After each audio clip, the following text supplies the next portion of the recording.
وہ civil society کے behalf پر supreme court میں دائر کی گئی ہے، جس میں بڑے سادہ الفاظ میں یہ کہا گیا ہے کہ جناب جو 9 مئی کے واقعات ہیں ان میں ملوث ملزمان کے ٹرائل فوجی عدالتوں میں چلانا آرمی ایکٹ اور آفیشیل سیکرٹ ایکٹ کی خلاف ورزی ہے، اور ان کے مطابق سپریم کورٹ فوجی عدالتوں میں سویلین مقدمات چلانے کے عمل کو غیر آئینی قرار دے۔ ملٹری کورٹ میں سویلینز کے مقدمہ چلانے کے لیے گائیڈ لائنز بننے تک ٹرائل روکنے کا حکم دیا جائے جب تک کسی آزاد عدالت میں اپیل کا حق دینے کے لیے قانون سازی نہیں ہو جاتی۔ ملٹری کورٹس میں کارروائی روکنے کا حکم دیا جائے، اور یہ بھی کہا گیا ہے کہ فیئر ٹرائل کے تحت ملٹری کورٹس میں چلائے جانے والے مقدمات فوجداری عدالتوں میں بھیجنے کا حکم دیا جائے، اور اس حوالے سے تمام فریقین کو، جن میں وفاقی حکومت بھی شامل ہے، ان کو فریق بنایا جائے۔ تو اب دیکھنا یہ ہے کہ اس پر سپریم کورٹ کیا فیصلہ کرتی ہے، اور یہ سپریم کورٹ کے لیے ایک اہم ٹیسٹ کیس ہے۔ پاکستان تحریک انصاف کے چیئرمین عمران خان نے بھی اس کو چیلنج کیا تھا، لیکن ان سے یہ پوچھا گیا کہ آپ یہ بتائیں کہ آپ کے حقوق یہاں پر کہاں متاثر ہوئے ہیں، جس کی بنیاد پر اس چیز کو آپ چیلنج کر رہے ہیں، تو وہ درخواست اعتراض لگا کر واپس کر دی گئی تھی۔ اب ناظرین اکرام، یہ جو سول سوسائٹی کی درخواست ہے، اس حوالے سے کیا بنتا ہے، یہ بڑی دلچسپ صورتحال ہوگی۔ دوسری جانب آپ کو نون لیگ کی چیخوں کے حوالے سے میں بتانا چاہتا ہوں، نون لیگ کو سمجھ آ چکی ہے کہ وہ گیم سے آؤٹ ہو گئے ہیں۔ خواجہ آصف کہہ رہے ہیں کہ الیکشنز وقت پر ہونے چاہیے، رانا ثناء اللہ یہ کہتے نظر آئے کہ الیکشن وقت پر نہ ہوئے تو یہ ہو جائے گا، وہ ہو جائے گا۔ اب ان کو یہ اندازہ ہو رہا ہے کہ ان کو نہ آئندہ حکومت مل رہی ہے، اور الیکشن اب اور لیٹ ہوں گے، کیونکہ بنیاد آپ نے رکھ دی ہے۔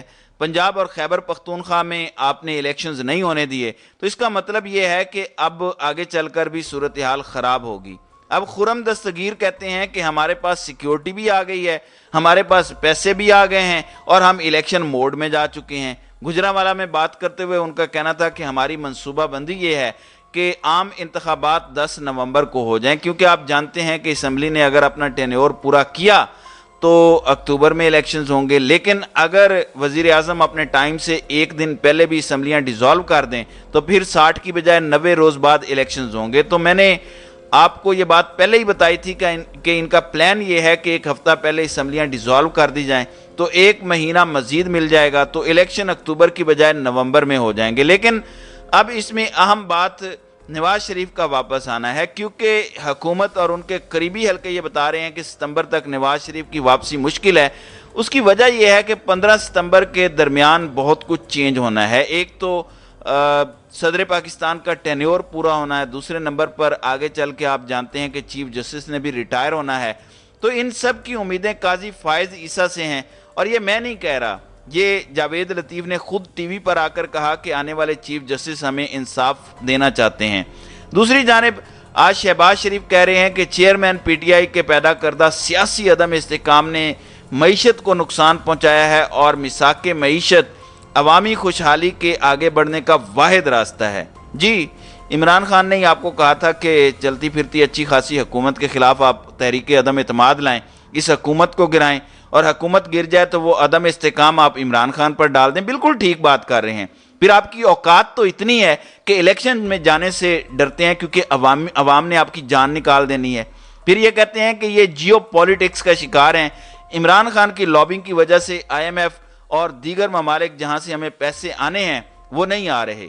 دوسری جانب حیران کن طور پر کبھی کہتے ہیں کہ امریکہ عمران خان کے ساتھ ہے، کبھی کچھ کہتے ہیں۔ اب خرم دستگیر کا یہ کہنا ہے کہ عمران خان کے امریکہ مخالف بیانات کی وجہ سے IMF سے معاہدہ نہیں ہو رہا۔ اب سوال یہ ہے کہ ایک جانب آپ تاثر یہ دینے کی کوشش کرتے ہیں کہ عمران خان کی وجہ سے یا عمران خان کو بچانے کے لیے جو عالمی طاقتیں ہیں وہ معاہدہ نہیں کر رہی، یا تو یہ بات سچ ہے۔ اگر یہ بات جھوٹ ہے تو پھر یہ کہنا کہ عمران خان کے امریکہ مخالف بیانات کی وجہ سے ہمیں پیسے نہیں مل رہے، تو یہ سوچنے کی باتیں ہیں۔ آخر مفتاح اسماعیل نے کیسے IMF پروگرام ریوائیو کر لیا اور ان کو پیسے مل گئے؟ عمران خان کے بیانات تو اس وقت پیک پر تھے۔